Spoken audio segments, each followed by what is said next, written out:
how do you approach the game? Are you silly about it? Are you goofy about it? Are you good at it just because you're bigger and stronger than everybody else, right? Or is there actually thought and skill that you put into it, right? And when I'd play to my weaknesses. Dude, I always work on the things during those games that I was weak at. Left hand, pull-up jump shot, post game. So I have a strategy. What was really your work ethic like, and for how long did you stay disciplined? I mean, every day. I mean, since 20 years. It was an everyday process, and trying to figure out strengths and weaknesses. For example, jumping ability. Now, my vertical was a 40, it wasn't a 46 or a 45. My hands are big, but they're not massive. Right? So you got to figure out ways to strengthen them, so your hands are strong enough to be able to palm a ball and do the things that you need to do. Quickness, I was quick, but not insanely quick. I was fast, but not ridiculously fast, right? So I had to rely on skill a lot more.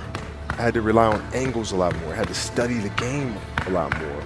And but I enjoyed it though. So like from the time I can remember when I started watching the game, I studied the game, and it just never changed. Well, what does losing feel like to you? It's exciting because it means you have different ways to get better. There's certain things that you can figure out that you can take advantage of, right? Certain weaknesses that were exposed that you need to shore up. But the hardest thing is to face that stuff. You got to look at the reality of the situation. You know, like for me, it's not, you kind of got to get over yourself, right? And then after that, it's okay, well, why did those air balls happen? Got it. I didn't have the legs. So I look at it with rationale. Say, okay, well, the reason why I shot air balls is because my legs aren't there. I go, well, next year they'll be there. Right? I got to get stronger. You have to do the hard stuff and watch that game and study that game to not make those mistakes over and over again. You got to deal with it. Face it. Got to deal with it. Face it, learn from it. It sucks to lose. Right. You don't want to have that feeling again, do you? Right? So you got to really study it, face it.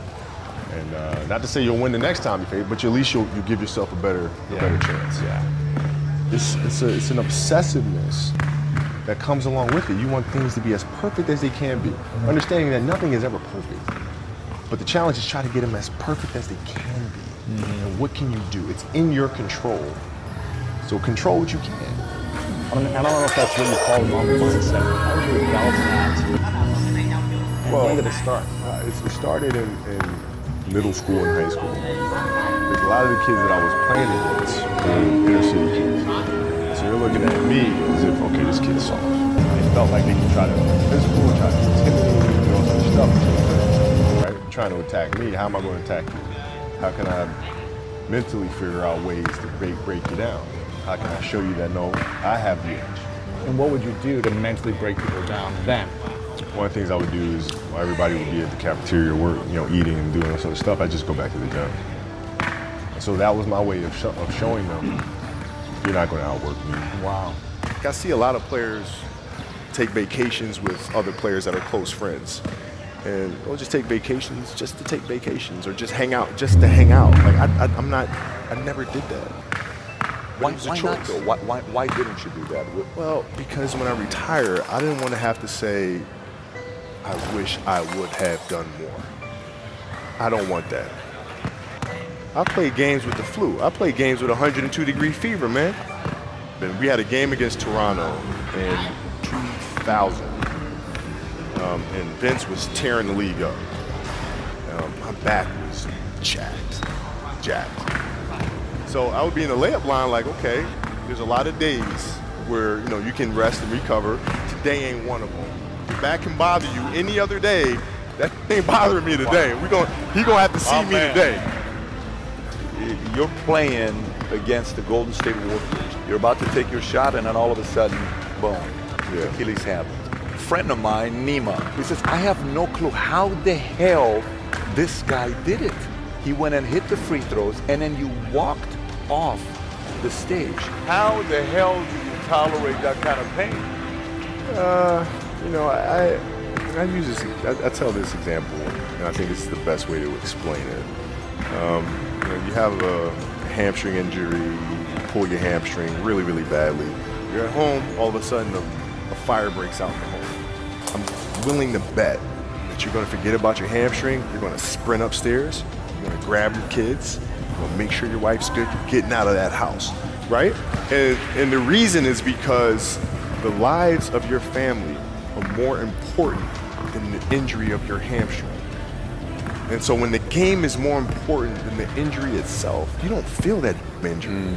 Not at that time. So you go to the locker room.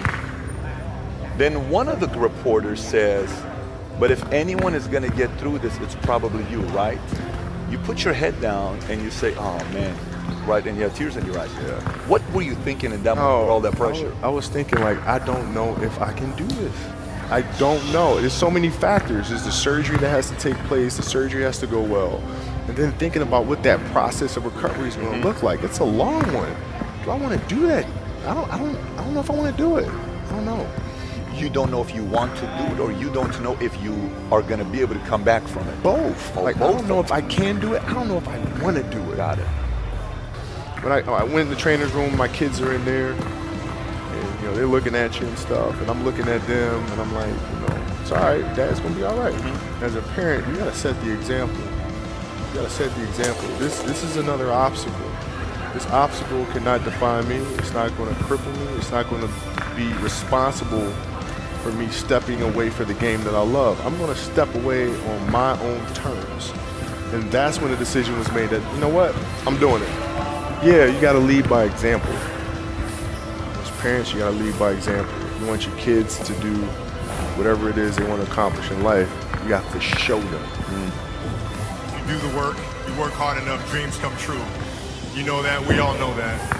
But hopefully what you get from tonight is the understanding that those times when you get up early and you work hard, those times when you stay up late and you work hard, those times when you don't feel like working, you're too tired, you don't want to push yourself, but you do it anyway.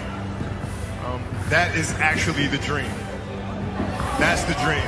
It's not the destination, it's the journey. And if you guys can understand that, then what you'll see happen is that you won't accomplish your dreams. Your dreams won't come true. Something greater will. I think the definition of greatness is to inspire the people next to you. I think that's what greatness is or should be. It's not something that lives and dies with one person. It's how can you inspire a person to then in turn inspire another person, and then inspire another person. And that's how you create something that I think lasts forever.